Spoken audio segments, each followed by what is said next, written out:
नमस्कार बच्चों, मेरा नाम है राहुल और आप देख रहे हैं एसएबीसी क्लास। तो वर्कशीट 40 6 10 20 सब्जेक्ट इंग्लिश। ठीक है, आज पोएट्री कंप्रीहेंशन चला है। तो आज का जो पोएम का नाम है रेन ऑन द रूफ। जैसे आपको पता है हम दो पोएम पहले ही कर चुके हैं, the road not taken, wind. ठीक है, तो एक बार इसे रिवाइज कर लेते हैं। आपको पता ही होगा मेरे पास सपोर्टिंग मटेरियल है और बहुत सारे बच्चों को सपोर्टिंग मटेरियल मिल चुके हैं। जैसे मैंने एक पोल रखा था उसमें आप लोगों ने बताया था। जिन बच्चों को नहीं मिली है वो अपने क्लास टीचर से बात करें। ठीक है, support material 2020-21 class 9th subject English not for sale. ठीक है, तो यहाँ आते हैं। ठीक है, पोएट्री चल रहा है आपका। ठीक है, पोएट्री में चल रहा है तो पोएट्री में ये रहा। ठीक है, द रोड नॉट टेकन ये पढ़ चुके हैं, विंड ये भी पढ़ चुके हैं, rain of the roof, rain on the roof ये पढ़ेंगी। तो पेज नंबर 98। तो जल्दी से मैंने पेज नंबर 98 खोल लिया है। तो आपको इसमें दिखाना चाहता हूँ किसने लिखा है, the rain on the roof, cost किनी। ठीक है, कॉस्ट किनी लिखा है। तो आपको ये दिखाना चाहता हूँ, यहाँ पे 3 स्टेंजा है, 1 2 3। ठीक है, और इसमें भी 3 स्टेंजा में खत्म कर दिया। स्टेंजा 1, ठीक है, स्टेंजा 2 और स्टेंजा 3। स्टेंजा 3 देखो, now in a memory comes my mother. तो यहाँ पे नाउ इन अ मेमोरी, ठीक है, कम्स माई मदर। तो 3 स्टेंजा इसी में खत्म कर दिए। शायद इसके बाद इसकी ना आए, लेकिन एक तो आनी चाहिए प्रैक्टिस के लिए। लेकिन ये आपको ये दिखाना चाहता हूँ स्टेंजा में आता कैसा है। ये आपका स्टेंजा आएगा और इस हिसाब से इसके ऊपर 4 क्वेश्चन आते हैं, ABCD, और इसके आपको आंसर लिखने होते हैं। तो आपको हर एक स्टेंजा अच्छे समझना होगा। ठीक है, और जब ये आप मैं वर्कशीट करा लेता हूँ तो आप अपनी ये ओपन करके देख सकते हैं। ठीक है, सपोर्ट मटेरियल को कैसे कैसे आपने लिखा गया है, कुछ वर्ड मीनिंग्स मैं दूंगा इसमें। ठीक है, तो और वहाँ से भी देख लीजिएगा और इसे एक बार प्रैक्टिस करिएगा, क्योंकि आप इसे प्रिंट आउट नहीं लिखवा पाएंगे, लेकिन आपके पास ऑलरेडी ये प्रिंट आउट में है। ठीक, तो बार बार मोबाइल में झांकने की जरूरत नहीं पड़ेगी। ठीक, तो चलिए पढ़ना स्टार्ट करते हैं। तो हम यहाँ से भी पढ़ सकते हैं, यहाँ से पढ़ सकते हैं, यहाँ से पढ़ लेते हैं, नहीं तो कई लोगों को लगेगा अजीब सा। ठीक है, वहाँ से आप लोग अपनी सपोर्टिंग मटेरियल उठा के भी देख सकते हैं, मिलाते रहिएगा। ठीक, तो चलिए स्टार्ट करते हैं। When the humid shadows hover all over the starry spheres। तो when the humid shadows का मतलब होता है जैसे काले बादल आसपास के वातावरण में छा जाते हैं ना, उनकी बात कर रहा है। ठीक है, जब आसपास के जो काले बादल छा जाते हैं, चारों तरफ छा जाते हैं, तो over all the starry spheres आपके वातावरण के चारों तरफ, एंड द मेलनकोली डार्कनेस, और जो मेलनकोली डार्कनेस है, आपको एक वर्ड मीनिंग भी दिखाता हूँ साथ के साथ। ठीक है, लास्ट में आपको दिखा भी दूंगा। मेलनकोली, मेलनकोली मतलब होता है आपका दुखी। ठीक है, तो मेलनकोली डार्कनेस एक दुखी सा वातावरण फैल जाता है। और जेंटली वीप्स इन अ रेनी टीयर्स, और जो लगभग है ये जो बारिश होती है वो एक प्रकार से आंसू की तरह नीचे गिरती है। ठीक, तो व्हाट अ बिल्स, बिल्स का मतलब होता है खुशी। ठीक है, जैसे बारिश जब होती है तो कितनी खुशी मिलती है बहुत बच्चों को। ठीक है, gently what a bills and press and pillow, जब एक हम तकिए को प्रेस करते हैं, पिलो करते हैं, तो उस टाइम पे कितना अच्छा लगता है। जब बारिश के समय की बात कर रहा है। ऑफ अ कैटेज चैम्बर बेड, जब अपने हम चैम्बर बेड मतलब सोने के शयन कक्ष की बात कर रहा है, जहाँ पे वो सोता है। ठीक है, बेडरूम भी आप कह सकते हो जहाँ पे वो सो रहा है। अनलाई लेटा हुआ है, लिसनिंग टू द पैटर, और पैटर सुन रहा है। तो पैटर का मतलब क्या होता है, देखिए यहाँ पे पैटर मतलब बारिश की आवाज। ठीक है, वो लेट के अपने कमरे में या बेडरूम में अपने उस बारिश की आवाज को सुन रहा होता है। Of the soft rain overhead, जो उसके ओवरहेड पर गिर रही होती है, जो उसके छत पर होती है, सॉफ्ट रेन आराम आराम से गिर रही है, उसे सुन रहा है, उसे काफी अच्छा लग रहा है, उसे खुशी मिल रही है इसको। आगे है दूसरा स्टेंजा। ठीक है, एवरी ट्रिंकल ऑन द सिंगल्स, ट्रिंकल का मतलब क्या आएगा। ठीक है, ट्रिंकल का मतलब यहाँ पे लिखा गया है, ट्रिंकल मतलब बूंदों की आवाज। पहली बार था बारिश की आवाज, और ट्रिंकल का मतलब होता है यहाँ पे बूंदों की आवाज। ठीक है, तो एवरी ट्रिंकल ऑन द सिंगल्स, जो मतलब 3 टप्पड़ जो उसके जो छत है वो उसे सिंगल से यहाँ पे दर्शाया गया है। यह एक अमेरिकन कवि है, पोएट है। ठीक है, इन्होंने थोड़े से जो वर्ड है अमेरिकन इस्तेमाल कर रखे हैं, इंडियन वालों पे नहीं। तो इसे आप इस वर्ड को आपको याद करना पड़ेगा। एवरी ट्रिंकल्स ऑन द सिंगल, जो एक प्रत्येक बारिश की बूंदे जो ट्रिंकल्स पर पड़ रही है, छत पर पड़ रही है, छत समझ के चलिएगा।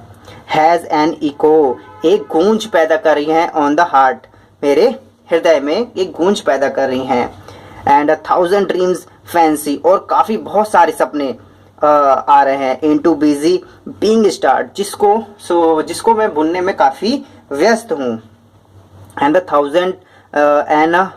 अ थाउजेंड रिकलेक्शन, और बहुत सारे जो पहले से यादें रखी हुई हैं सब वापस आ रही हैं। Weaves their air threads into woof, जिसको मैं बुनने में लगा हुआ हूँ। ठीक है, वेव मतलब होता है यहाँ पे बुनना है। ठीक है, फिर मतलब बुनना, जैसे स्वेटर वेटर बुनने के लिए भी इस्तेमाल करते हैं, वही वाला वेव है, wave the into the woof, जिनको बुनने में मैं लगा हुआ हूँ। एज आई लिसन टू पैटर मतलब बताया था यहाँ पे, जैसे बारिश की आवाज़ जब मुझे सुनाई देती है, of the rain upon the roof, जो छत के ऊपर बारिश की बूंदें गिर रही है, उससे मुझे सुनने में काफ़ी आनंदित हो रहा हूँ। और बहुत सारी यादें हैं जो मुझे आए जा रही हैं, हजारों सैकड़ों यादें मुझे एकदम से अचानक याद आ रही हैं और मैं उसी में व्यस्त हूँ। ठीक है, दूसरे सेंटेंस का मतलब ये है। अब यहाँ पे आते हैं, नाउ इन मेमोरी, अब मेरी याद में, कम्स माई मदर, अब मेरी माता जी मेरी याद में अब आ जाती हैं। ठीक है, देखो यहाँ पे दिखा रहे हैं कि माता जी एक बच्चों को लेके हैं। अब इस कवि के जो मन में है अपनी माँ की जो याद है वो आ जाती है। As the use in years ago, जो वो किया करती थी, जो ये छोटे बच्चे थे तब ये किया करती थी, किसके कवि के माता जी। To regard the drilling dreamers, ठीक है, ड्रिलिंग ड्रीमर्स, देखो जैसे ड्रीमर्स क्या होता है, सपने देखने वाले। जैसे टीच मतलब पढ़ाना होता है और टीचर मतलब पढ़ाने वाला, तो ड्रीम मतलब सपना होता है, ड्रीमर मतलब सपना देखने वाला। तो जब ये regard to the darling dreamers, darling मतलब प्रिय होता है, और ड्रीमर्स जो उसके साथ भाई बहन थे ना, तो उसके तहत बताने की कोशिश कर रहा है। और आगे की स्टैंजा समझ में आएगा। Ere she left them till the dawn, ठीक है, डाउन, तो वो उनके छोड़ के नहीं जाती थी जब तक, यहाँ पे दोबारा से पढ़ लेते हैं, बहुत सारे जब वर्षों पहले। तो रिगार्ड द डार्लिंग ड्रीमर, जो हमारे भाई बहन थे, जब ड्रीमर्स देखने सपने देखने वाले थे वो हम सब, एरा शी लेफ्ट, वो हमें छोड़कर, द टिल द डाउन मतलब डाउन मतलब जो सुबह तक वो छोड़ के हमें नहीं जाती थी। Oh I feel her found look on me, देखो उनका जो प्यार अपनी तरफ देखकर मुझे अभी भी याद आता है। And I list on the refrain, ठीक है, जैसे जैसे मैं बारिश की आवाज़ों को सुन रहा हूँ सारी यादें मुझे आती हुई जा रही हैं। Which is played upon the singles, जो कि सिंगल्स पर पड़ रही हैं। ठीक है, सिंगल्स मतलब मैंने बताया था यहाँ पे जो टीन टप्पड़ है उसके, कवि जहाँ सोया हुआ है उसके छत की आवाज़, छत। By the patter of the rain, जो पैटर मतलब जो बारिश की बूंदें जो कर रही है उसे सुनने जा रहा है बार बार, और उसे बहुत सारी पुरानी यादें आई जा रही हैं। उसकी अपनी माता जी की याद आई, जैसे उसके भाई बहन जो ड्रीमर से साथ के साथ सोते सपने देखते, तो उनकी मां उनको छोड़ तक तब तक नहीं जाती थी तब तक सुबह ना हो जाए, मतलब उनका बहुत ख्याल रखती थी। ठीक है, याद रखिएगा ये एक कवि हैं कोएस्ट केनी। ठीक है, तो कई बार क्या होता है, जो इन्होंने जिस भावना से कही होगी उस भावना में कहना पाना थोड़ा सा कई बार मुश्किल हो जाता है, क्योंकि कवि जो होता है अपनी भावना शब्दों में व्यक्त करता है, उस शब्द को सही लय में पढ़ना बहुत बड़ी बात होती है। ठीक है, तो फिर भी मैंने उम्मीद किया है आपको उनकी लहजे में समझा सकूं। ठीक है, और ये हिंदी के कवि होते, मतलब अपने या इंग्लिश से ही पोएम होती, लेकिन इंडियन होते तो मैं उनकी भावना को काफ़ी अच्छे से और समझ सकता था और अच्छे से बता सकता था, लेकिन फिर भी काफ़ी अच्छे से बताने की कोशिश की है। उम्मीद है आपको अच्छा लगा होगा। ठीक है, ये कुछ है आपके वर्ड मीनिंग है, ये वर्ड मीनिंग आप लिख लेंगे तो ज़्यादा अच्छा रहेगा, इसे पढ़ेंगे तो आप आसानी होगी। ठीक, तो who is the poet rain of the roof poem. ठीक है, इस पोयम के जो लेखक हैं वो कौन है, देखो जैसे कि यहाँ कोएस्ट केनी लिखा हुआ है तो इसका यही हो जाए, कोएस्ट केनी, इसका भी यही आंसर हो जाएगा। ठीक है, कई बच्चे कहते हैं कि जो इसमें आप इसी में आंसर लगा देते हो, पेपर में लिख के नहीं देते, तो इसमें लिखना क्या है। तो दो बच्चों आपको यही क्वेश्चन ये लिखना है, चारों ऑप्शन लिखने, फिर ऑप्शन पे टिक कर देना है। ठीक है, चारों ऑप्शन लिखना ताकि आपको तीनों उनके बारे में याद हो जाता है। रॉबर्ट फॉरेस्ट के बारे में भी याद हो जाएगा आपका, रॉबर्ट फॉरेस्ट के बारे में भी, एवली जेंसी के बारे में याद हो जाए, एवली जेनी। ठीक है, तो ये भी याद रहता है। तो B, what is the rhyme scheme of the first stanza, first stanza की राइमिंग क्या है, ये है, ये है, ये है या ऐसे है, ये चीज़ आपको और अच्छे से एक्सप्लेन करता हूँ मैं। ठीक, तो फर्स्ट स्टेंजा ले लेते हैं, तो इसमें ABCD करके बनाना है। हाउएवर, पहले वाले को तो ए ही बनाना पड़ेगा। ठीक है, ए, ये दोनों मिल रहे हैं आपस में, हाउएवर स्पेयर्स नहीं मिल रहे हैं। ठीक है, तो ये हो जाएगा आपका बी। ठीक है, डार्कनेस ये तीनों कहीं दोनों आपस में नहीं, तो ये हो जाएगा सी। ठीक है, टीयर्स, देखो अब टीयर्स देखो ध्यान देंगे, होवर नहीं मिला, स्पेयर्स नहीं मिला, डार्कनेस, ये तीनों आपस में मिलेंगे, टीयर्स स्पेयर्स टीयर्स। ठीक है, ये दोनों आपस में थोड़े थोड़े मिल रहे हैं, बिल्कुल थोड़े मिलते हुए दिखाई दे रहे हैं। तो इसको अब क्या करेंगे, डी नहीं करेंगे, इसको बी मान रखा, तो इस वाले को भी हम जो क्या है बी बना देंगे। ठीक है, अब पिलो, अब देखो लास्ट जो राइमिंग है किसी से नहीं मिल रही, तो ए बी सी तो ले लिया था, अब इसे डी मान लेंगे। ठीक है, अब बैड, देखो B E D, bad, bad किसी से नहीं मैच कर रहा राइमिंग में, तो ए बी सी डी, ये हो जाएगा ई।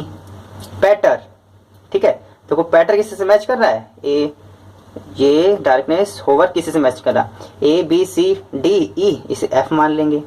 ठीक है, हेड, ओवरहेड, देखिए ओवरहेड है, अब देखो मैच कर रहा है किसी से, पैटर बैड, बैड ओवरहेड, लास्ट की राइमिंग थोड़ी बहुत मिल रही है, तो इसका नाम हो जाएगा ई। ठीक है, तो जो इसका आंसर होगा वो इसी प्रकार से देखेंगे। अगर मैं नीचे ये थोड़ा सा यहाँ चला जा रहा है ना, कोई बात नहीं, अगर मैं यहाँ पे लिख लूँ एक बार, ठीक है, ये हो जाएगा A B C B D E F E. ठीक है, ये हो जाएगा। तो ऑप्शन में देखेंगे कौन सा, ये वाला आपका ए बी सी, ठीक है, बी ये नहीं मिला, ए बी सी बी ये नहीं मिला, ए बी सी बी ये मिला, A B C B D E F E, ये तो इसका आंसर तीसरा हो जाएगा। ठीक, नेक्स्ट द पोएट इज, तो हमने अच्छे से पढ़ रखा है, the patter of the rain, जो बारिश की बूंदें क्या कर रहा है, सुन रहा है, नहा रहा है, उसमें चिल्ला रहा है या सो रहा है। ठीक है, तो सीधी सी बात है लिसनिंग, वो उसे सुन रहा है। डी वाले में आ जाएगा the sound of rain brings thousand of, जो थाउजेंड ऑफ उसके अंदर क्या आ रही हैं, मेमोरीज, यादें, इमेजिनेशन या बोथ 1 और 2 दोनों, तो सीधी सी बात है नन तो नहीं आएगा, इमेजिनेशन भी उसकी याद में, काफ़ी कल्पनाएं भी आ रही हैं, उसकी काफ़ी यादें भी आ रही हैं, तो इसका आंसर बोथ हो जाएगा, बोथ 1 और 2। ई, the sound of rain also reminds the poet of his, जो बारिश की बूंदें हैं लेखक को और क्या क्या याद दिला रही हैं उसकी। ठीक है, आंटी, मदर, सिस्टर, ब्रदर, तो ये सब वर्ड इस्तेमाल ही नहीं किया गया था, एक ही वर्ड आया था मदर, तो उसकी माता जी को ही भी याद दिला रही हैं। His mother looks at him, ठीक है, यूज एडवर्ब, एडवर्ब यूज करना है आपका विद एंगर, फाउंडली, केयरफुली, ठीक है, विद लव। आप देखो यहाँ झटके में विद लव कर लेंगे, लेकिन अगर ध्यान से देखें तो यहाँ पे आपका फाउंड आया है। ठीक है, तो फाउंड से ही बना देंगे फाउंडली, तो इसका फाउंडली बताएंगे, इसका आंसर हम ये टिक करना चाहेंगे।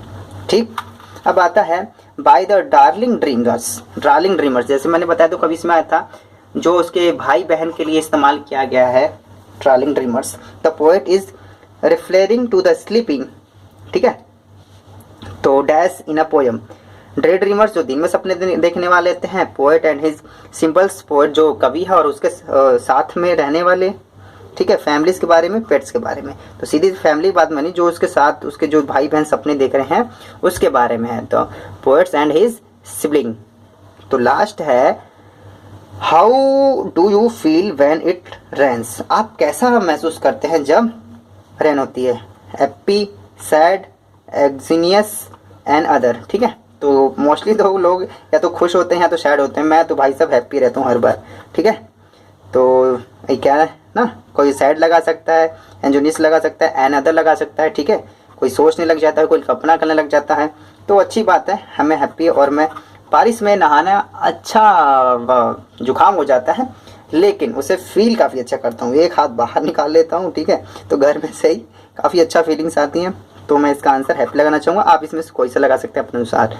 तो लास्ट में मैं आपको दिखा दूँ, ठीक है, ये आप दोबारा से दिखा दूँ, इसे वीडियो को रोक के इसे लिख लीजिएगा। इसकी PDF में दे दूँगा, ज़्यादा वर्ड मुश्किल वर्ड मीनिंग नहीं है, ईजी ही है।